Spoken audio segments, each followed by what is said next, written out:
All right, this will be our first look at the if statement. The if statement is going to be a way that we can make decisions in our program, and branching logic. We looked at a simple if with our algorithms and flowcharts. This is the example of the binary bypass we looked at. So this is a binary bypass scenario.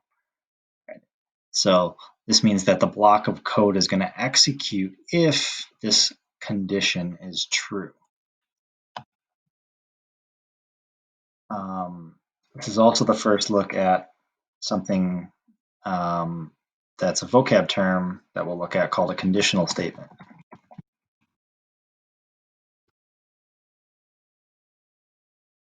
And a conditional statement is going to be a true-false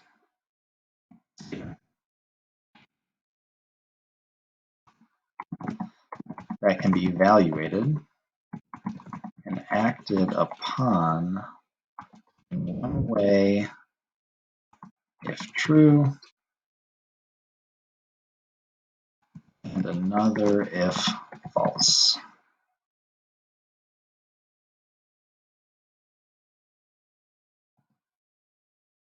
All right. So an if statement is an example of a conditional statement. So they go hand in hand. All right. So let's say we want to create a password program for the user, for our computer program, for our software that's going to only allow a user in if they guess the password right. So we could do that by asking for some user input. So we'll create a password variable, and we can ask for that input from the user. And we ask them be nice and say, please enter your password, right? And then they'll put whatever they put. And then we can use our if statement to check if they put what we wanted.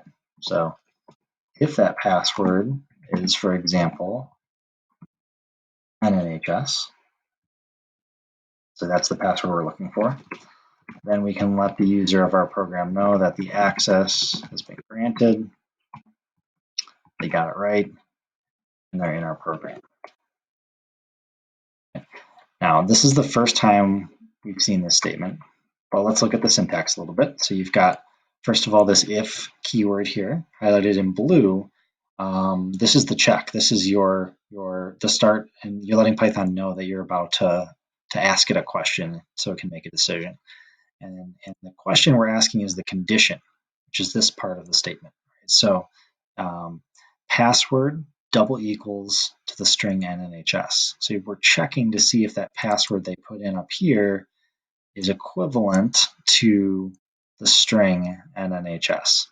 You'll also notice that the statement ends in a colon. And then after the colon, there's an indent. Remember, Python cares about indentation. It matters that this is indented. If it wasn't indented, Python would say that is not recognizable syntax, right? Indentation error, expected an indented block.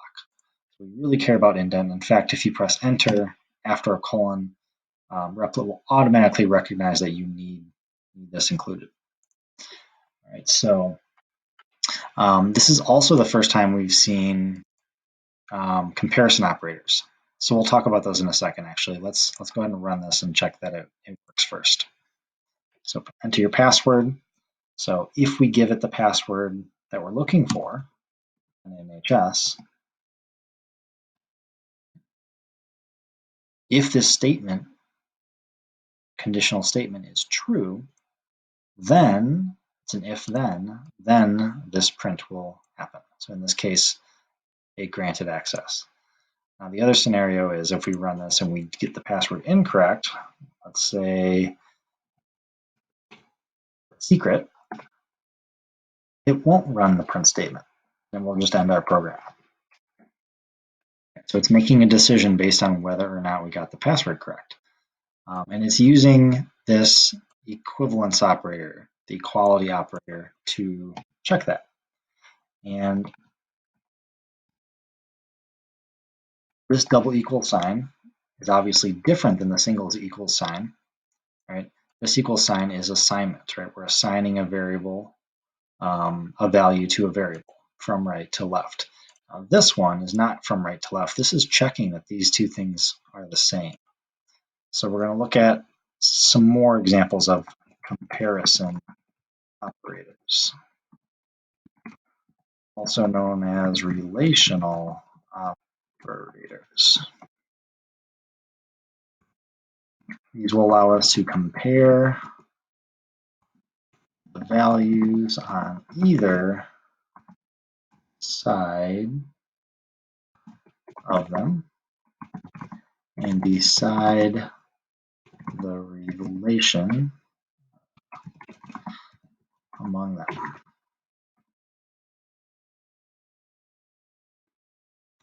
So the one we just looked at, the double equals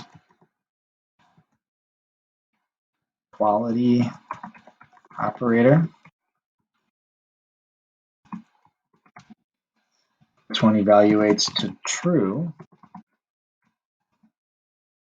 if the two values are equal. So we just saw the example of that. What else can you do? Well, you can check if things are not equal. With exclamation point equals. So this evaluates to true if two values are not.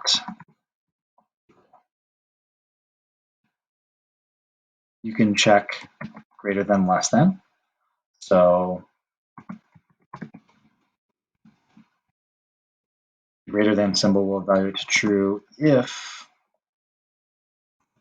the left value is greater than the right value.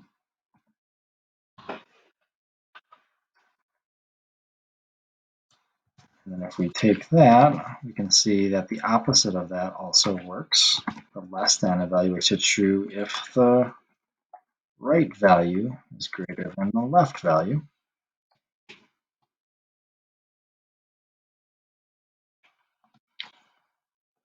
We can also do greater than equal to, less than equal to. So the way the syntax for writing that in Python is do the greater than first, just like you would say greater than equal to. You can do less than equal to. And this is going to be true if the left value is greater than or equal to the right value.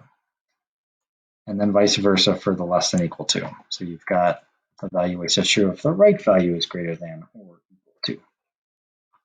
Okay? So with all of that, a simple challenge here for a simple if. So I want you to generate a random number, 1 to 100. Print that you generated a 2-digit number if the random number generated is greater than 9. Okay, so pause the video and go ahead and try that.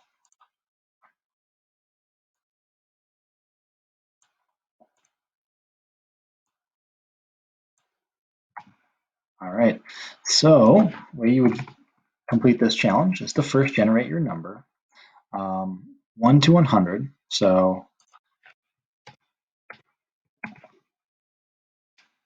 using our randint function, we would get inclusive of 1 and 100. Let's print it out so we can see what it is. And then depending on what that number is, if the number is greater than 9, then we know that's a 2-digit number. So then we'll say something like you generated a 2-digit number.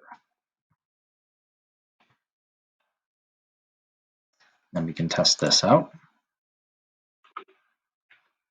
Password. All right, so here we've got 99 was generated. So it says you generated a 2-digit number. Test it out again. 32 was generated. You generated a 2-digit number. So it'll check that for us, all right, and it'll print only if this ends up being true.